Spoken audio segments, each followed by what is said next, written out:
The multifaceted Slovenia is one of the smallest countries in Europe. Approximately 2 million people live in its area of 20,000 square kilometers. Before becoming an independent republic in 1991, it was the most western member of Yugoslavia. In the geographical, political, and economical sense of the word also, since for decades it retained its title as the most affluent member state. The country, bordering Austria and Italy, has very favorable conditions, so in its life, tourism has always been a defining power. Half of the area of Slovenia is covered by forest. It has a small but very scenic part of the Adriatic coast. And it also has mountains of 2,800 meters, scenic mountain lakes, great alpine-style ski slopes, green hills, unique karst caves, medicinal water springs, and tumbling mountain streams also.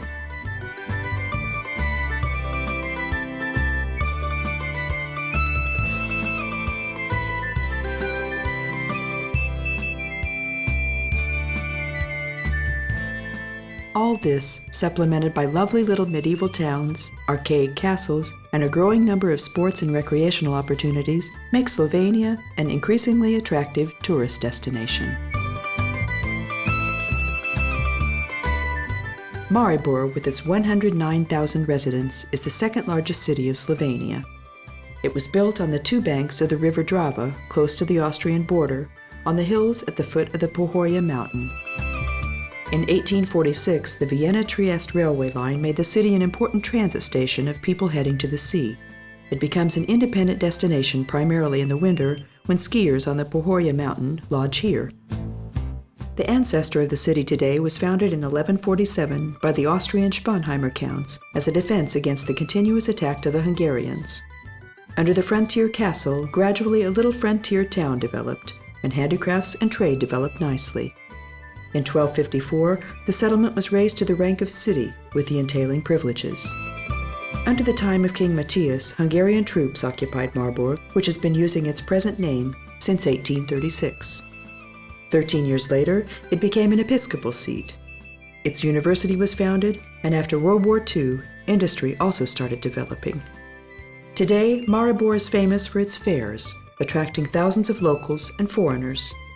In the place of the old bridge, a wooden bridge stood for 7 centuries, which was replaced by a new one with a metal construction, but it kept its old name.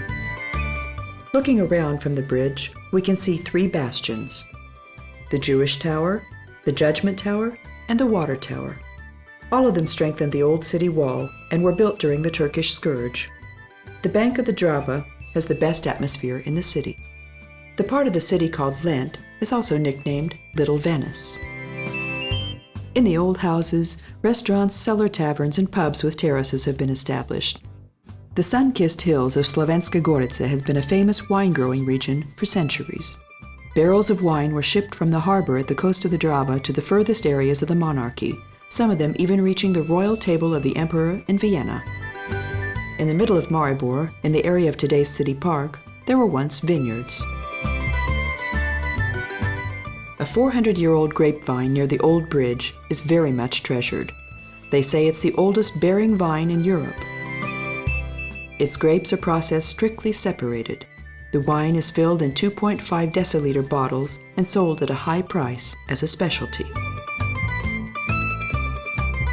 The summer festival of the city part and the harvest festival in the autumn attract countless visitors.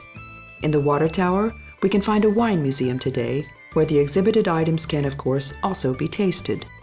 In the other 2 towers, this is impossible, since art exhibitions are held there.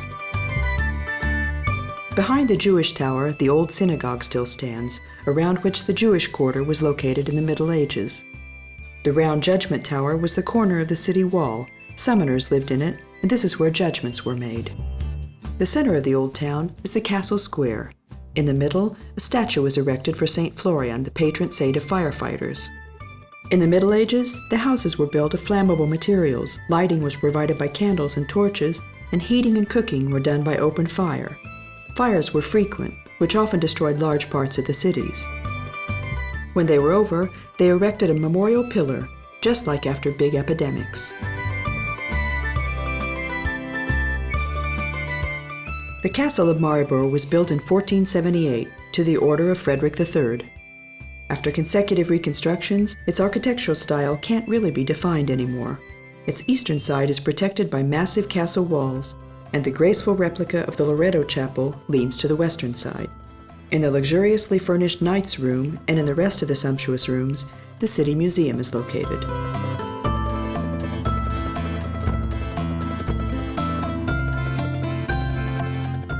The main square, Glavni Trg, is situated in the southern part of the old town.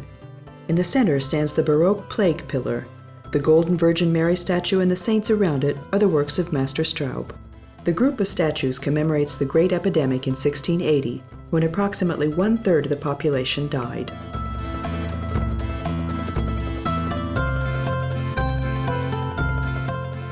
The biggest building of the square is the City Hall, which was reconstructed several times, but at last got its original Italian Renaissance form back. The Venetian-styled balcony is beautiful. The Baroque tower is from the 18th century.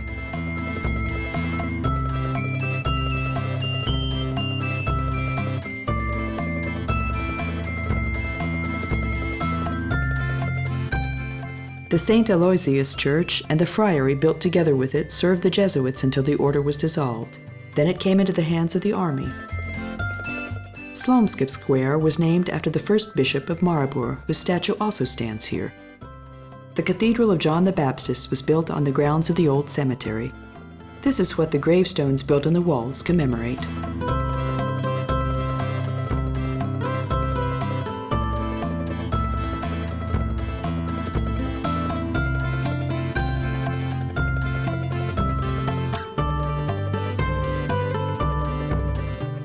The city can be proud of having its own opera house.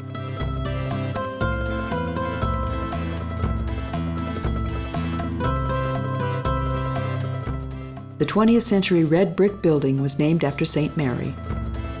With its monumental size, it towers above the friendly little houses. Partizanska Street, starting from here, leads to the modern part of the town, to the railway and bus stations. Here we can find the post office, tourist office, police station, and several banks. North of the line of Trg Svoboda and Partizanska, there are no more monuments, but the city park is worth seeing. The large green area also includes a botanical garden and an aquarium.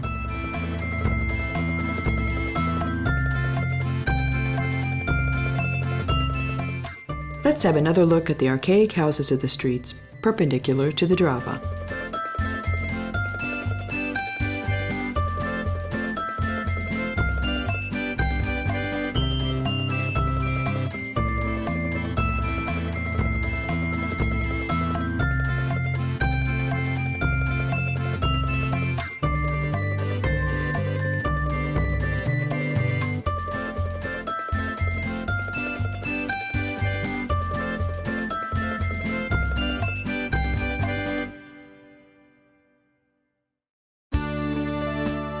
Ptuj lies 26 kilometers from Maribor. Its population is only 1/10, yet it resembles its bigger sibling in many ways.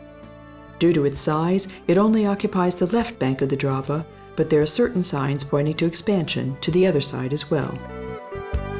The Romans set foot here in 35 BC. Their city, named Poetovio, gained its wealth by commerce with Pannonia, with its residents building palaces, baths, churches, and theaters. The flourishing town was destroyed by the Goths, the remains by the Huns. So not much was left of Poetovio. Only 2 kilometers from Ptuj to the north, a graveyard was excavated from Roman times, numbering 2,000 graves. The bastions and towers of the old city wall still stand here, built as a means of protection against the Turks. And just like in Maribor, there's a plague pillar too. The palace of the bishop, Maligrad, which later functioned as a prison, stands near the St. Gregory Church. The city tower was originally meant to be a bastion. Later it became a bell tower, only to become a clock tower after that. In its foot, Roman stone ruins were built, found in the 19th century. Today, on the ground floor, there's a tourist information office. The 5-meter-high Orpheus monument is the biggest Roman monument of Europe, carved from a single stone, in which the Roman patrician Marcus Aurelius Vera lies. The carving of the sepulchre tells the mythological story of Orpheus. In the Middle Ages, in a somewhat sacrilegious manner, the stone was used as a pillory. The Dominican monastery was used as military barracks after the order had been dissolved. Then, between the 2 world wars, it was developed into a museum. Its lapidary exhibits the Roman stones excavated in the city.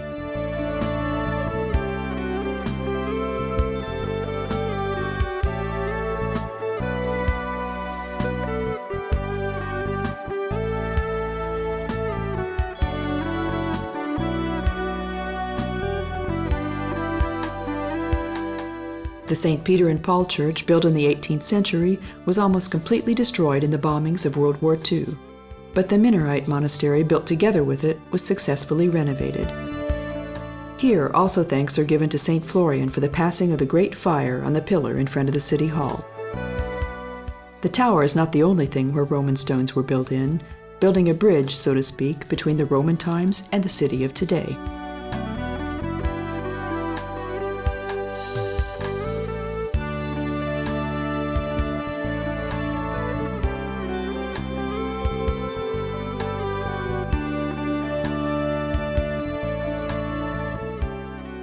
The castle also stands on the grounds of an old Roman fortress.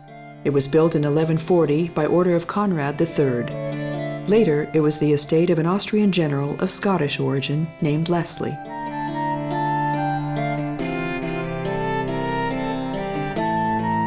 The Knight's Room tells about the life of the old castle.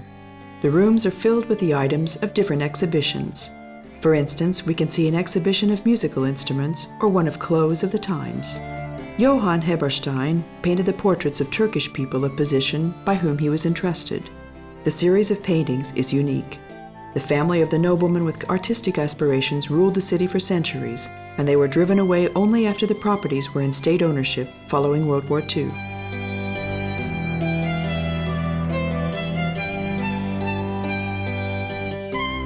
Under the red marble sepulchre on the court of the castle lies a former captain of the castle, Ptuj.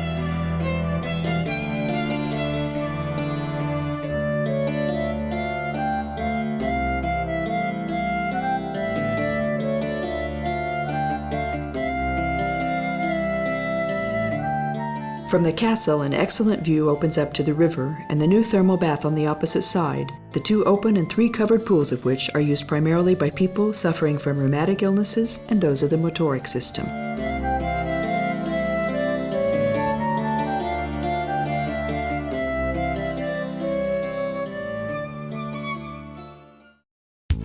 Slovenia can boast many excellent ski slopes, such as Bohinj, Vohec, Kranjska Gora, Planica and Rogla, and Pohorje over Maribor.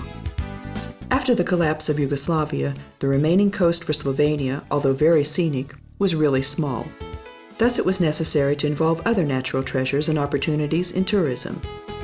This is when the ski slopes, rafting, horse riding tourism, golf, and medicinal baths gained in popularity.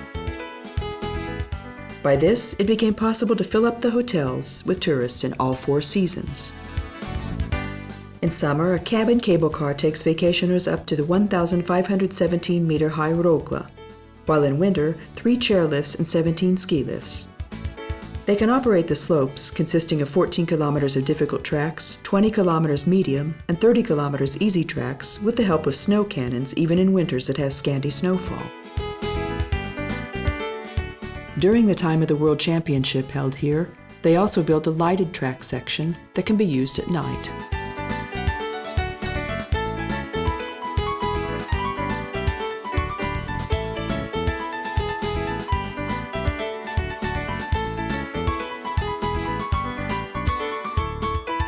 From spring to autumn, to the great pleasure of children, a summer bob track may also be enjoyed.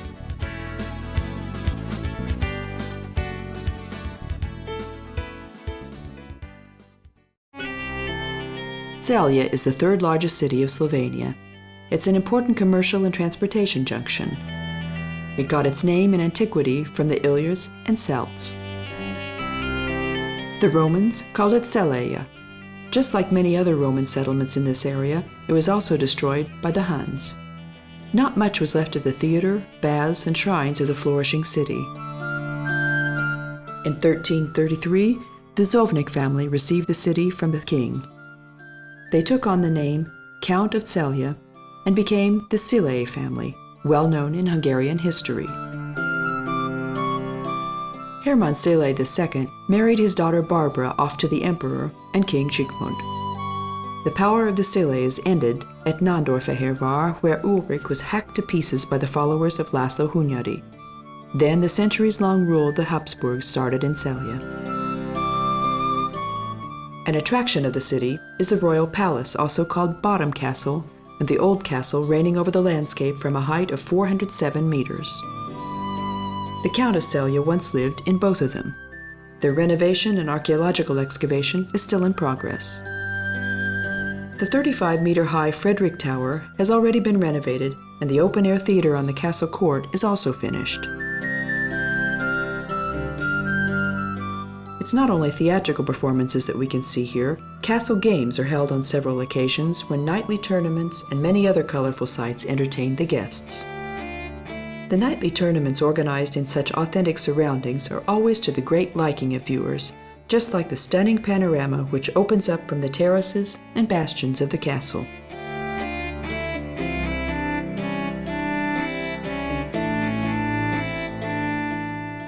The region is a center of hops growing and Slovenian beer brewing.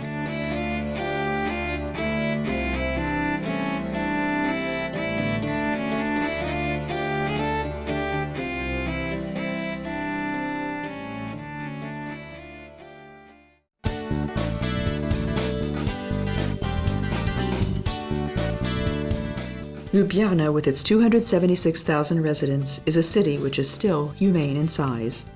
It's not only a capital city and administrative center, but also a cultured and beautiful place, in some places with the intimacy of a small town. Ljubljana lies in a basin of the same name, at the intersection of the Alps and the Dinari Mountains. This is where the roads leading from the area of the Alps to the Balkan Peninsula and linking the Mediterranean world with the Pennine Plains meet. The city was a station of the famous commercial route of antiquity, the Amber route leading from the Adriatic to the Baltic Sea. The image of the capital city is defined by the Ljubljanica River, which runs through the city, flowing towards the Sava, separating the old city parts on the right bank and the more modern parts on the left bank of the river. In the first millennia BC, the Illyrians appeared. They were followed by the Celts, then the Romans, who founded the merchant town of Emona, the ruins of which can still be found today. The settlement was destroyed by the Huns of Attila. The Hungarians ravaged the area during their rovings around 900. The settlement became the center of Carinthia and Kraina by the end of the 10th century. The Hungarians were followed by the troops of Rudolf of Habsburg. Then the Ljubljana of that age came under the influence of the German Order of Knights, and from 1461, it was the episcopal seat. The Turkish besieged the city several times, though unsuccessfully. At the time of Napoleon, it was the seat of the Illyrian provinces. The development of the city was given a boost by the opening of the Vienna-Ljubljana-Trieste Railway in 1846. In 1895 and also in 1897, the city was shaken by a serious earthquake, destroying a number of buildings.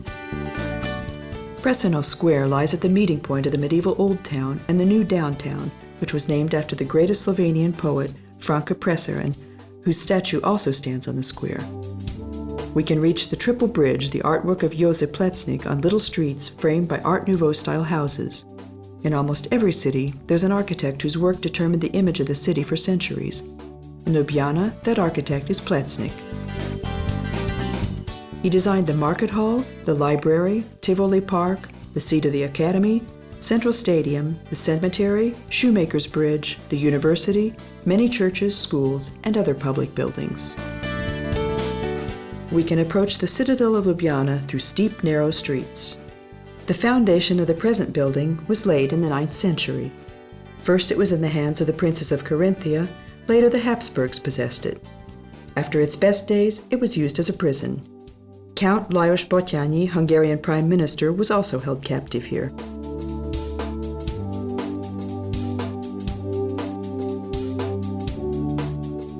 The Baroque Church of the Franciscans is the work of Italian masters, just like the St. Nicholas Cathedral, which was also created by an Italian master. Several rulers had been inside the walls of the episcopal palace. Leopold I, Charles IV, also Napoleon, and Russian Tsar Alexander I spent nights here.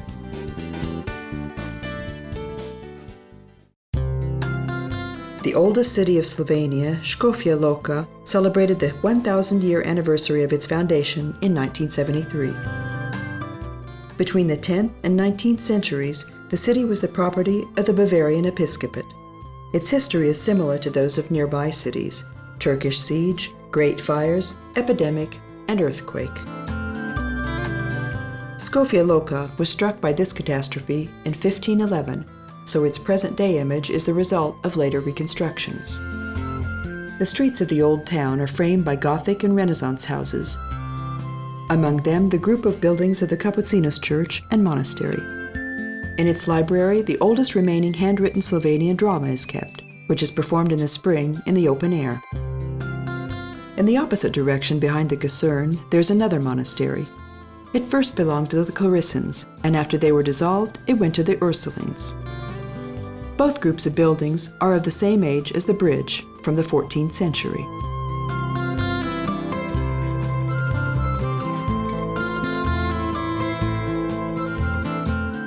The old market square is the most beautiful square of the country, according to many.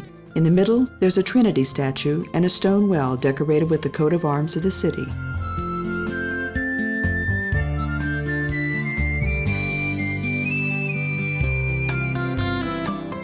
The medieval atmosphere of the square is also preserved by the banning of motor vehicles.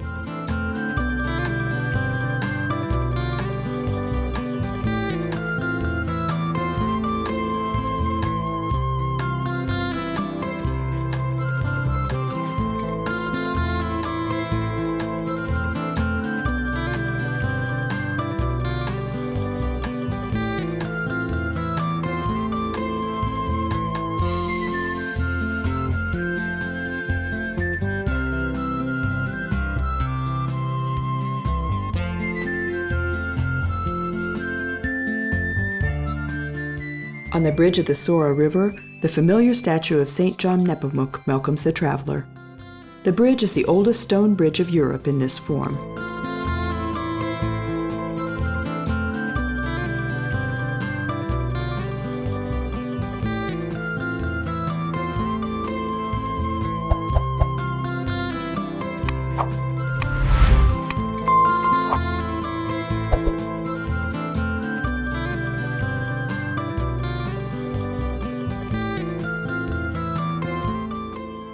The arcade courts of the Gothic houses in the area offer a special experience.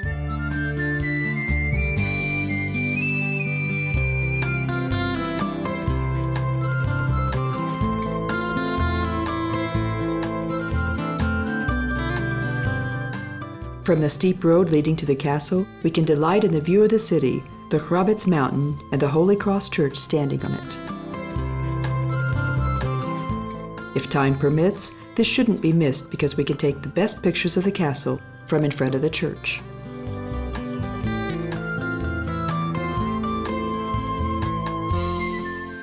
We can walk up to the castle, the oldest part from 1215, beside the remains of the old city wall on a steep road. The building, seriously damaged in the earthquake, was thoroughly rebuilt. From 1890, it functioned as a monastery. Today, it's a museum with archaeological and local history and fine art exhibitions.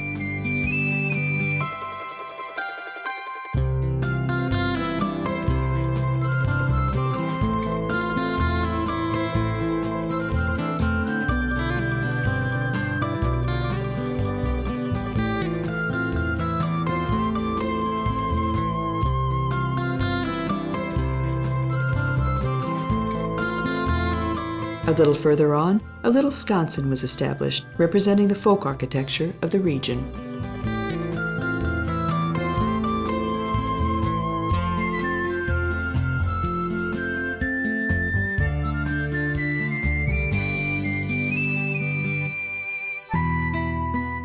The fourth largest city of Slovenia lies 35 kilometers from the capital city, at the meeting point of the rivers Sava and Kokra. Kranj was an important station on the road between Virinum and Emona even in the times of the Romans. The ancient core of the city was built on the castle hill, embraced by the two rivers. The 30-meter canyon, deepened by the Kokra River, can best be seen from the bridge at Postojna Street. On the main street of the old town, we can find the memorial room and the old house of the poet Franka Presarin. He and his fellow poet, Simon Jenko, lie in the city cemetery. The Glavni Trg is the center of the old part of town. St. Cantiano's Church was built on the grounds of a Paleo-Christian prayer house. Its altar paintings were made by a very famous master of the time, who was only known by the name the Master of the Kranj Altar. The originals of the artworks can be seen in the Belvedere in Vienna today. The City Hall was brought into being by joining two older buildings.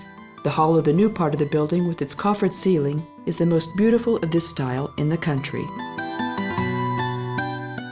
The ancient Slavic graves found under the building can be seen through the glass panels laid in the floor. In the wall of the building opposite the square, Roman stones were built.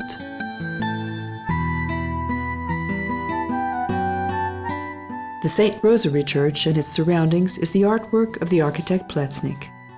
It was he who reconstructed the building that bears the marks of late Gothic and placed it in worthy surroundings. In the area of Kranj, the river Kokra, streaming rapidly from Austria, offers opportunity for whitewater rafting.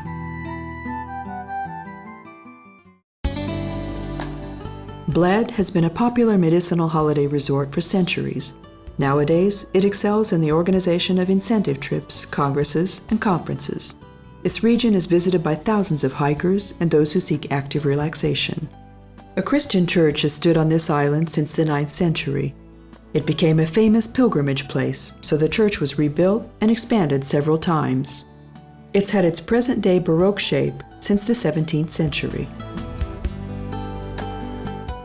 On the walls of the Church of the Ascension of Mary, remains of old frescoes can be seen. Below its deck, pagan shrines and graves were excavated. Behind it stand the houses of the provost and the priest. However, there are no lodges on the island that could accommodate the pilgrims. On the coast, many lodges and inns stood even in the 14th century. The island can be approached by the gondola-like boats called pletna, which await the guests at many places. Its main harbor is in the regatta center. Bled, together with Postojna and Lipica, was one of the most desired tourist destinations even in the time of the United Yugoslavia. The lake itself is a mountain lake lying on the east brink of the Julia Alps in a magical natural environment. It was developed due to the meltdown following the Ice Age. Its present size is approximately 2 kilometers by 1 kilometer. Its water heats up to 24 to 25 degrees Celsius in summer, so it's not only suitable for boating, but also for swimming and bathing. Power over the area was held by Charles the Great for a long time, then by Emperor Henry II. The latter donated the territory to the Episcopate of Brixen, who stayed here until the 20th century, except for the Napoleonic times.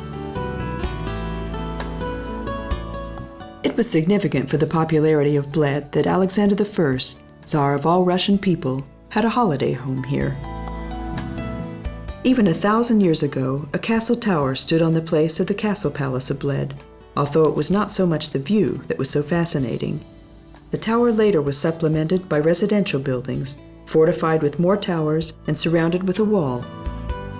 The Roman-style tower can still be seen today. The later parts were rebuilt after the earthquake in 1511. The castle today is divided into a lower and an upper castle. A friendly little museum can be found in it, with a small wine bottler and a printing press barely later than the time of Gutenberg. The original apparatus of the castle are also exhibited: pieces of furniture, weapons, armor, and paintings. A little parish church stands below the castle hill. On the square in front, a column commemorates Arnold Rickley, the doctor of Swiss origin. The medicinal springs of the region were known only by local people first, Later the news spread great distances by the pilgrims of the church. The springs were written about with scientific thoroughness first in 1689, but they only gained real popularity nearly 2 centuries later by Dr. Rickley, who successfully cured his own illnesses with the medicinal waters of the Bled area, becoming an enthusiastic propagator of them. In 1903, Bled earned the gold medal of the World Exhibition of Balneology in Vienna, and from this time it's been on a par with Bad Ischl, Karlsbad, Abatia and Tushnad as a significant bath resort of the monarchy. Tourism was given a big upswing by the building of the Vienna-Trieste and the Ljubljana-Travis railways. The latter frontier town is known today as Tarvisio. Around the lake, we can find 6 large hotels today, a youth hostel and 2 camping sites, but most of the private villas also rent out rooms.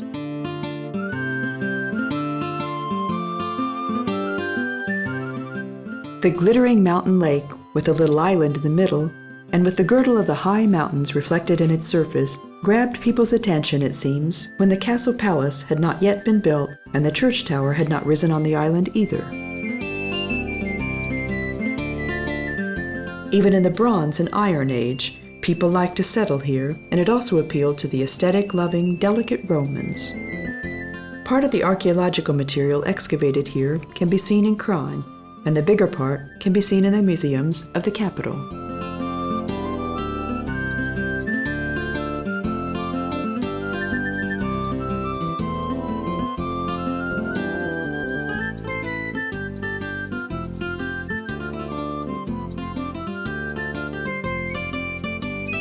Triglav National Park is only 25 kilometers from Bled, and its center, Bohinj Lake, is a worthy match of that.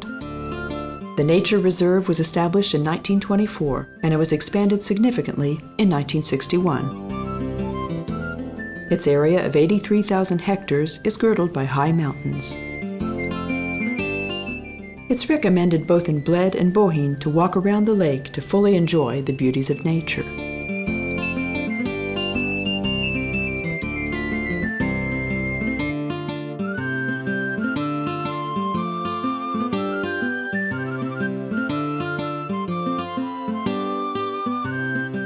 Bled and its region are abundant in sports opportunities. More and more golf courses are being built, and the mountain rivers with their strong currents provide ideal settings for rafting. Water tours of varied difficulty depart from a number of places, in the price of which special water-resistant clothes, safety helmet, and equipment are included. Our baggage will be watched over on the coast. We shouldn't take along mobile phones or cameras. If we'd like to capture these experiences, we can buy a disposable camera closed in a water-resistant case that's sold in photo shops of bigger cities.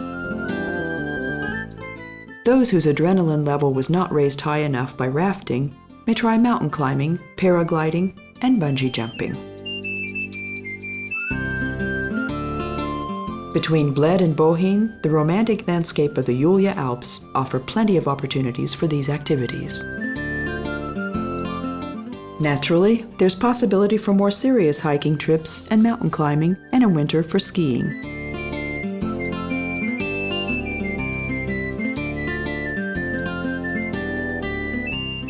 One of the main spectacles of the national park is the Slapsavica, the 78-meter-high waterfall. We can approach this by a good half-hour walk, departing from the rest house in Savic via the stone bridge over the Mala Savica River.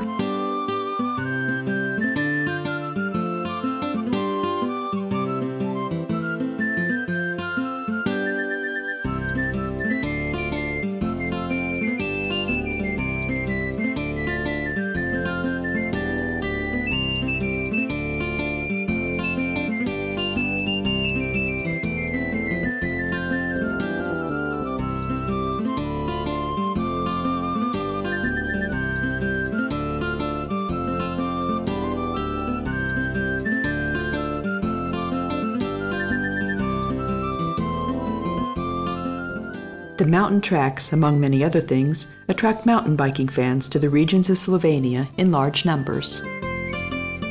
The fauna of the area of Bohinj Lake is very rich. Among the 5,500 species, we can observe eagles, chamois, mouflons, wildcats, and even bears and lynx, assuming we're looking very hard for them because they're not very curious about tourists. By the way, hunting is strictly prohibited in the national park. At most, we can hunt with our camera and a good-sized telescopic lens.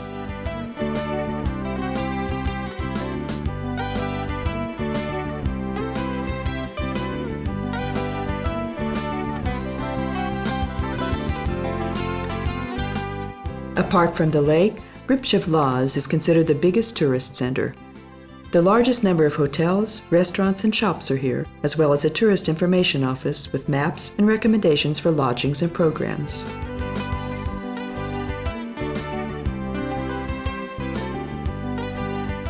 The shore of Lake Bohinj is full of rafters, bike riders, and hikers in the summer, and skiers in the winter. It's peak season all year round. From the southwestern shore of the lake, Ukans, a cable railway takes us to Fogel Mountain, where in winter, 8 ski lifts and almost 20 kilometers of slopes of varying difficulties await the guests. It's possible to buy or rent ski equipment in Lipica, and we can also buy a ski pass here. The highest located slope starts from 1,800 meters. Advanced skiers can ski down to the bottom of the cable railway if they aren't distracted by the wonderful panoramic view. The highest mountain of the region is the 2,864-meter Triglav, covered with snow, while the Tolminka Strait as the lowest spot rises only 180 meters above sea level.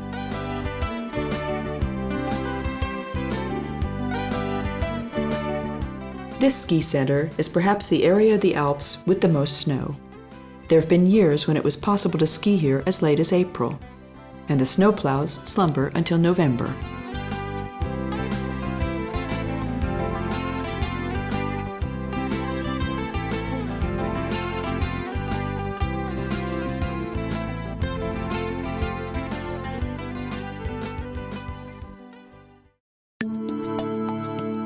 The dripstone cave of Postojna is the longest known cave of Slovenia in a karst area and is the gem of the karst region stretching between Postojna and Trieste. The surrounding landscape is characterized by unique natural phenomena: gorges, caves and canyons, lost rivers and temporary lakes, like Lake Cerkvica, which is only half a meter deep but stretches 40 square kilometers. In Postojna, so far, 20 kilometers of channels have been discovered, some of them dry, some of them with water, others completely underwater. The cave was discovered by a climber, Lukács, in 1818. Based on the excavated stone tools, archaeologists believe that the caves of Postojna and others in the region were also used by cavemen from time to time when they were hunting for cave bears and other animals 50,000 years ago. In the cave, the remains of several extinct animals were found. The signatures on the walls of the entrance rooms are indicative of the fact that the cave was known already in the 13th century. Since then, cavers, climbers, geologists, and other experts have found further channels. They studied the age, creation, and development of the cave, along with many other processes of the karst region.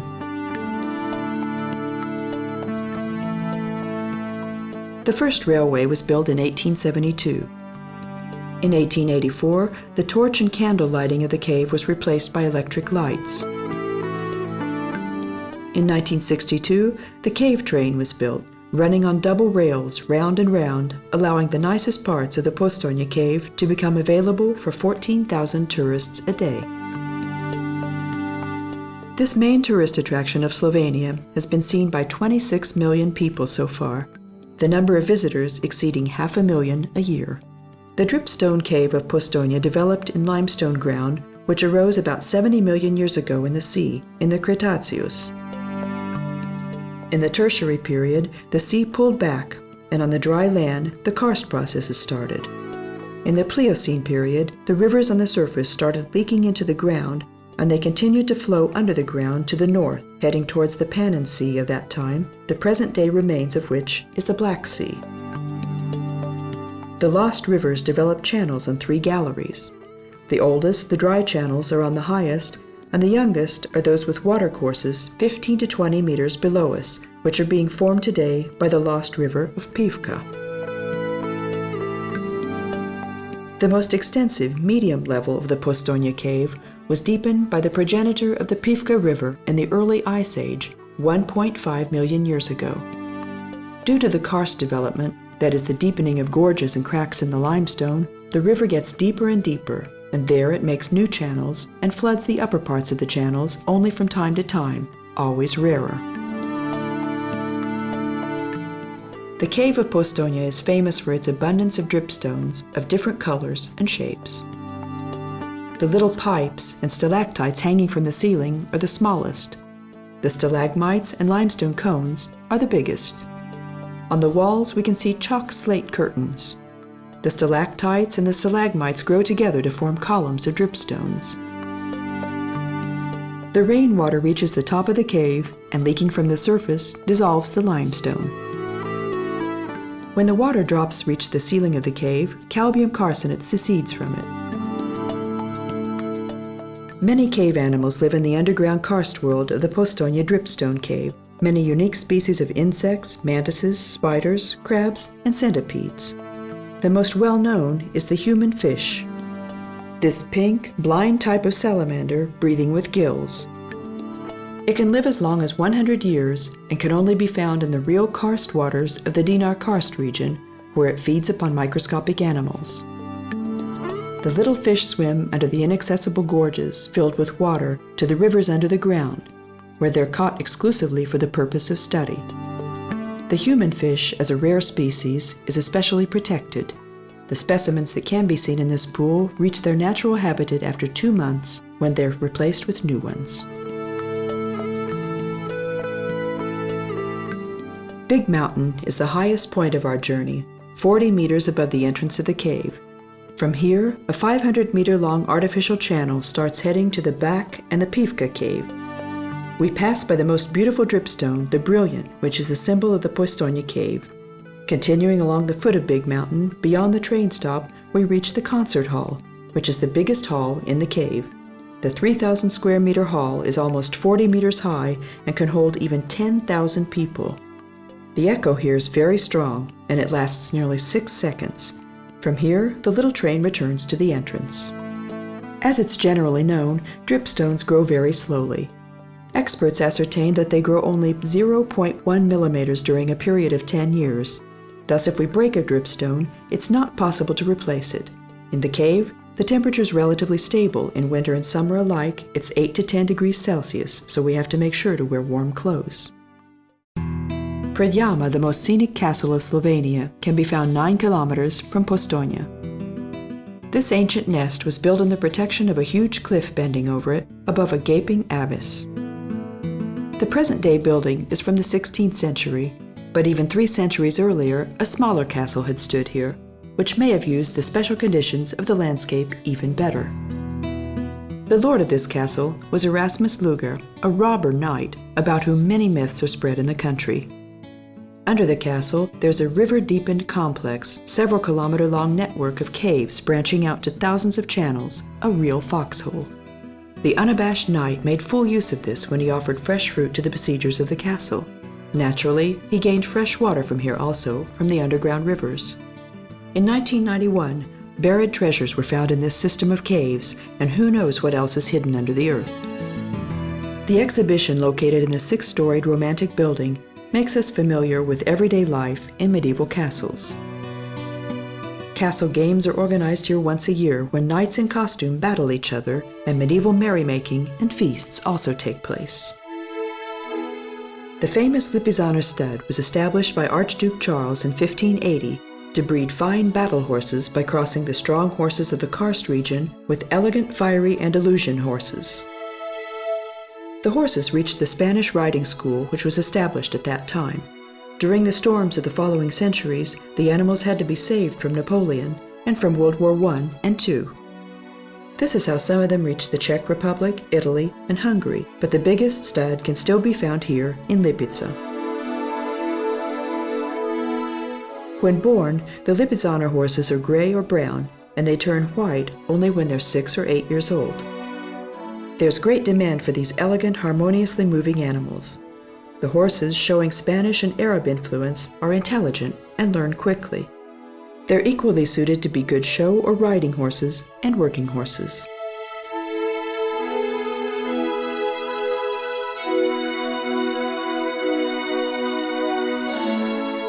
In the 310-hectare Sports and Recreation Center, horse shows are held. Moreover, since golf was becoming more and more popular in Europe, there's an excellent course awaiting the lovers of this activity.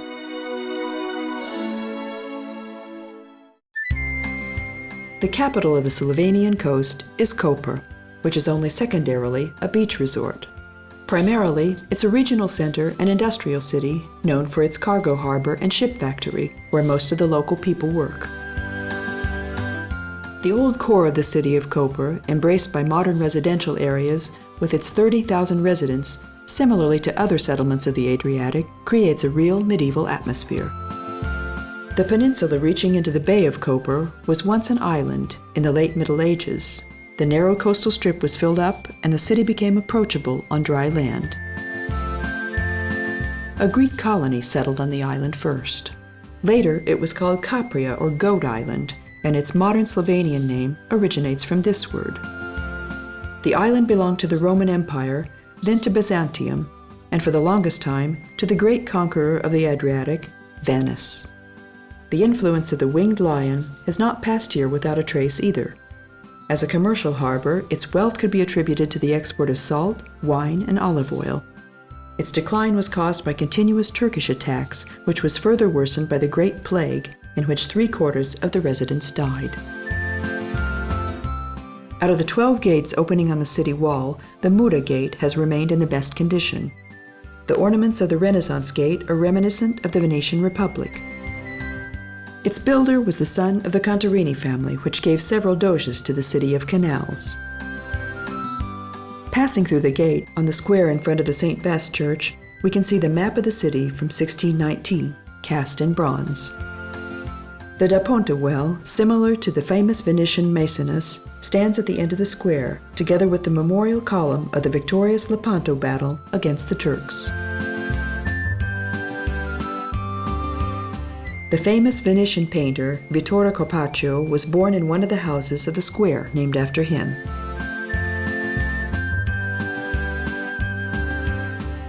The main square got its name after a great figure of a later age and is still called Tito Square. The monument of the old town that can be seen from a great distance is the St. Nazarius Cathedral, the frescoes of which praise the art of Carpaccio. The 36-meter tower standing next to it, bearing marks of the Renaissance style, was built originally as a watchtower, its bell and steeple added later. Many coats of arms of patrician families known from Venetian history can be found on the palaces and churches of the city to this very day.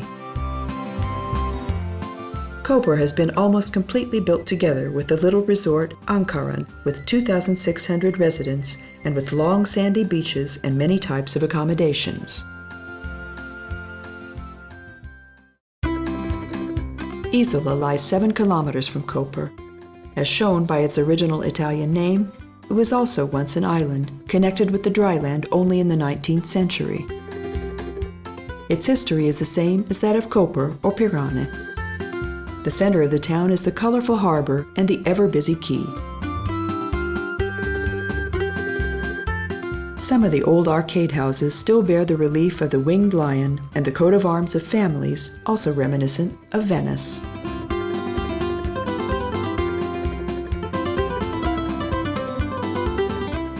The St. Maurus Church and its graceful belfry is the twin of the Church of Koper. We can also see in this the artwork of Venetian masters.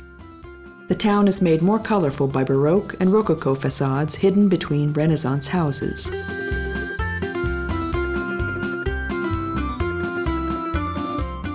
Next to the park on the seaside, we can find a fish and fruit market, and the small but attractive beach is not far either.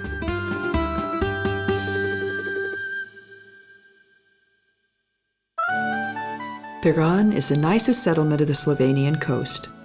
a fishing village with 5,000 residents still retaining its medieval characteristics. Until the 6th century, it was inhabited by Illyrs, later by Romans and Slavs. Its name originates from the Greek word pyros, or light tower. From 1282 to 1797, it was under Venetian rule. This long period left a deep mark on the image of the town in the form of beautiful Venetian-style palaces, wells, churches, and statues. Following the fall of the Venetian Republic, it was under French, Austrian, then under Italian rule. Many still call it by its Italian name, Pirano. After World War II, until the change of the system, it was part of Yugoslavia together with the entire Istrian Peninsula.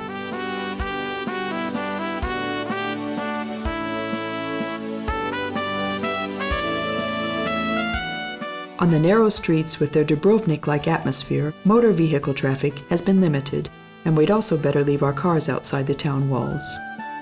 The wonders of the small settlement can best be discovered on foot.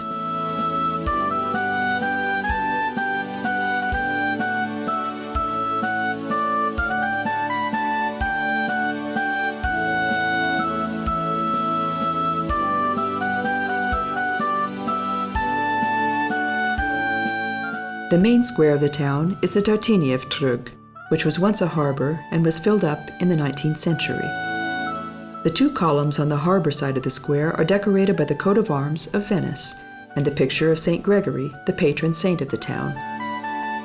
The name giver of the square is the greatest son of Piran, the composer and violinist Giuseppe Tartini. The memorial room of the artist can be found in the house of the square numbered 7 behind the statue. Out of the buildings of the square, we must mention St. Peter Church and the Venetian House. The town hall stands out from the Venetian-style little palaces. It shows the influence of contemporary architecture of Vienna. The Baroque St. Gregory Church, with the rotating statue of the name-giving saint on its tower, rises far above the houses of Piran. We can find the crypt of the Tartini family in this church. On the square is the small St. Peter Church, originally Gothic but reconstructed in 1818. Above the entrance is a relief of St. Peter, and inside a statue of the Piran cross. The cistern of the town is very interesting, in which the rainwater, valuable in dry summers, was collected. It's supported by allegoric Baroque statues. The arcade houses with loggias protected the residents of the town from the sun, who still like to spend their time in the shade in the espresso bars and restaurants here. It's worth following their example. The Venetian-style town gates and the view from the towers are beautiful. From the harbor, ships depart regularly to Venice, Koper, Portorož, and the Croatian islands. Piran also proves that the short coast of Slovenia is the gem of the Adriatic.